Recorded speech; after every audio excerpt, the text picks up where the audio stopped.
नमस्कार दोस्तों। बिहार अपने अंतिम चरण में पहुंच चुका है। बिहार की राजनीति 2020 आज चुनाव देने के बाद थम जाएगी।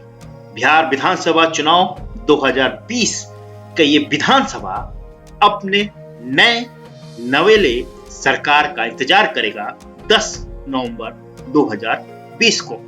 हम आपके सामने सबसे बड़ा एग्जिट पोल लेके आए हैं। इस एग्जिट पोल में हम फेज 1 का रिपोर्ट बताएंगे, फेज 2 का रिपोर्ट बताएंगे, आज जो चुनाव हुआ है फेज 3 का भी रिपोर्ट बताएंगे और ओवरऑल विधानसभा की कुल संख्या 243 में कौन बाजी मारते हुए नजर आ रहा है।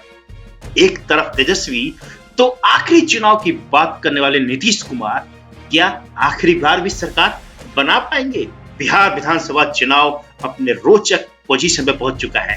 आज जैसे कि आपको पता है कि 7 नवंबर है, फेज 3 है और आज 78 विधानसभाओं पे चुनाव होने वाला है। 243 कुल संख्या है बिहार विधानसभा में और 2020 में किसी को सरकार बनाना है तो 122 का बहुमत चाहिए। वैसे फेज 3 का आंकड़ा जबरदस्त है। फेज 3 में जो 7 नवंबर को चुनाव हुआ है, जो आज चुनाव हो रहा है, जो हो गया है, उसमें 78 सीटों का आंकड़ा है। 78 सीटों पे जो बाजी मारेगा वही सरकार बनाएगा।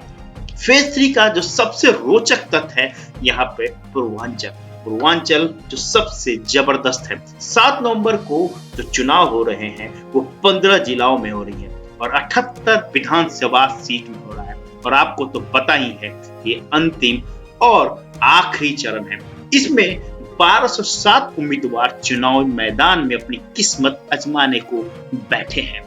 अब 1207 में से 1094 पुरुष उम्मीदवार हैं और 110 महिला उम्मीदवार है। दोस्तों करीब 2 करोड़ के आसपास चुनाव में यहाँ पर भागीदारी जनता ले रही है।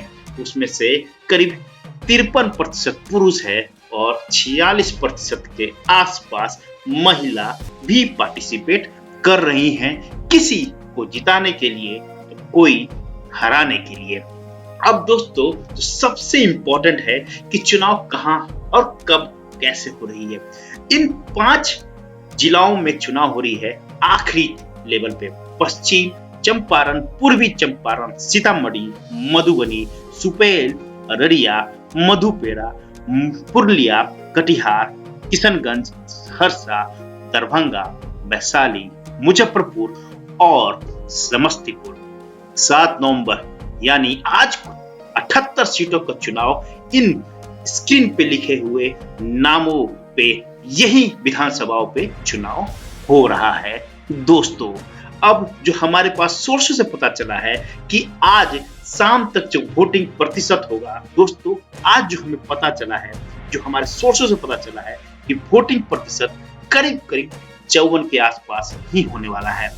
वैसे फेज 1 में भी 53-54% ही वोट प्रतिशत गिरा था।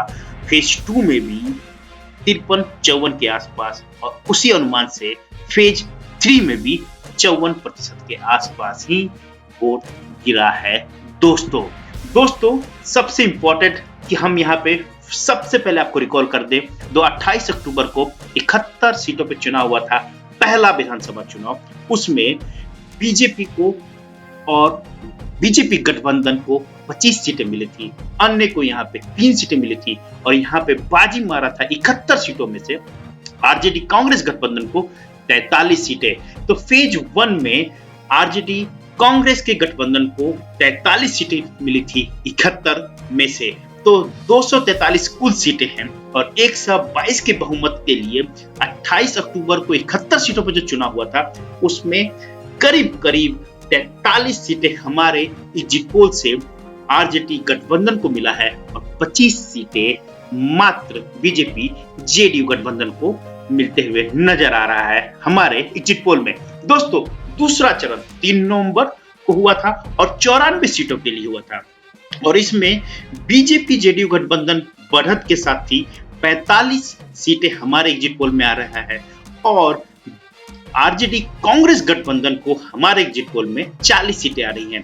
सेकेंड फेज में बीजेपी जेडीयू गठबंधन की बढ़त जरूर थी, लेकिन जो बढ़त है हमारे एग्जिट पोल के हिसाब से मात्र 5 सीटों का है दोस्तों। लेकिन यहाँ पे गौर फरमाना है, एलपीजी चिराग पासवान की जो पार्टी है एलपीजी, वो पार्टी इस वक्त हमारे एग्जिट पोल में कम से कम इस दूसरे चरण के 94 सीटों में से 3 से 4 सीटें निकालते हुए नजर आ रही है दोस्तों। अब बात करेंगे जो आज चुनाव हुए हैं फेज 3 आपको पता है कि 7 नवंबर को हुआ है और 78 सीटों का 78 सीटों में से 35 सीटें बीजेपी जेडीयू गठबंधन को मिल रहा है और ठीक उतनी ही सीटें 35 सीटें आरजेडी कांग्रेस गठबंधन को भी मिल रहा है और अन्य यहाँ पर 8 सीटें निकाल ली है। हम पहले ही बता देते हैं, चिराग पासवान की पार्टी लोजपा को यहाँ पे करीब 3 से 4 सीटें यहाँ भी निकलते हुए नजर आ रहा है दोस्तों हम अब आपको 243 कुल सीटों का आंकड़ा बताने जा रहे हैं।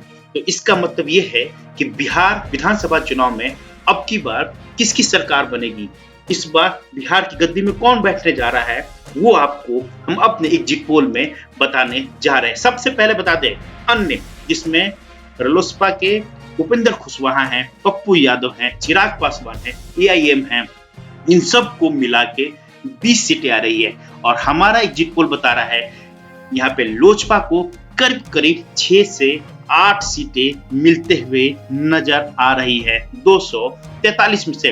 दोस्तों फेज 1, 2 और 3 का हम एग्जिट पोल बता रहे हैं।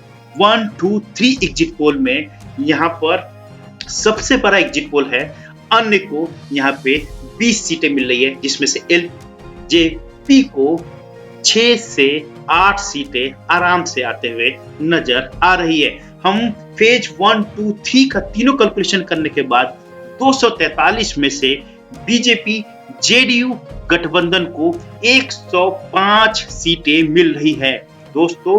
फेज 1, 2, 3 तीनों को कैलकुलेशन के बाद बीजेपी जेडीयू गठबंधन को 105 सीटें मिल रही है दोस्तों। फेज 1, 2, 3 को मिलाने के बाद आरजेडी कांग्रेस वाम दलों की गठबंधन को 118 सीटें मिल रही है।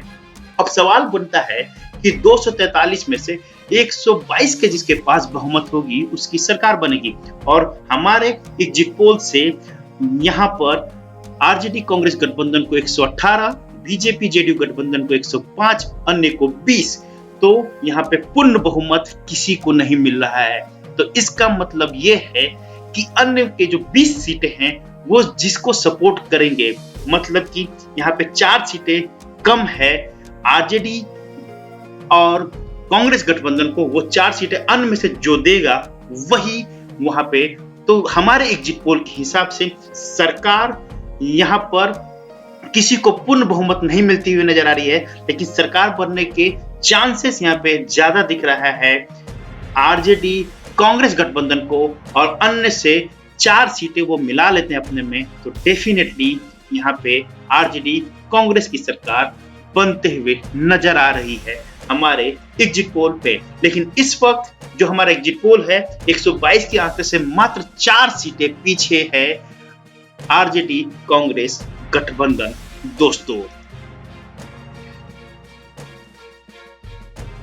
दोस्तों ये बिहार का हमारा लास्ट एग्जिट पोल था।